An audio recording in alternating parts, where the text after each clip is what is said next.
Dave changed his name from David Rothenberg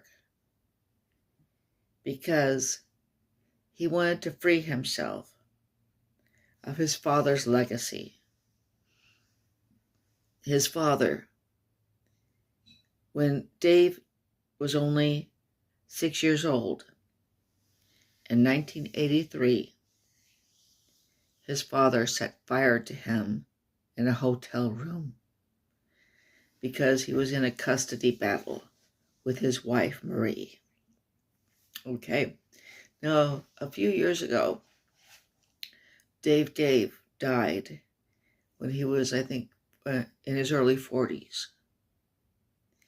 But he did miraculously survive being burned, having third-degree burns over 90% of his body. And I corresponded with him just one time when I sent him a poem I wrote called Why Christmas Comes in the Cold. And he emailed back, I love it. Okay. Now I'd like to read just an excerpt, a brief excerpt from my final chapter of The Bloodied and the Broken. And it is about the case of the burning of little David Rothenberg. While David was still hospitalized, he asked Marie, that's his mother, Mommy, did my daddy do this to me? Marie sadly replied that he had. David then asked, Why did Daddy do this to me? Marie said Charles was sick and went crazy. David burst into helpless sobs. He later declared, I never want to see my dad again. In December 1983, David left the hospital.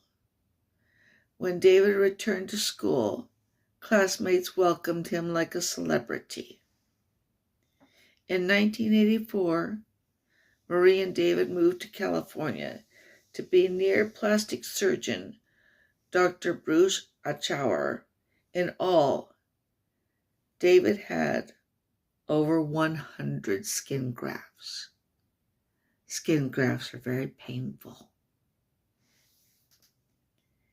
David also suffered casual cruelty when people exclaimed, Did you see that? Or, what an ugly kid. Marie tried to instill a sense of purpose in her son, telling him he can show people how to accept each other for what they have on the inside.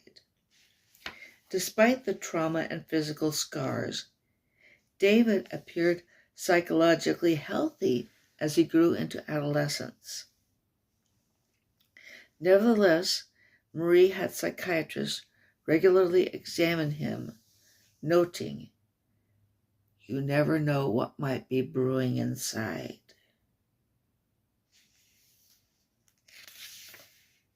Okay, and that's just a brief excerpt. And I hope maybe might lead somebody to want to buy The Bloodied and the Broken by Denise Snow.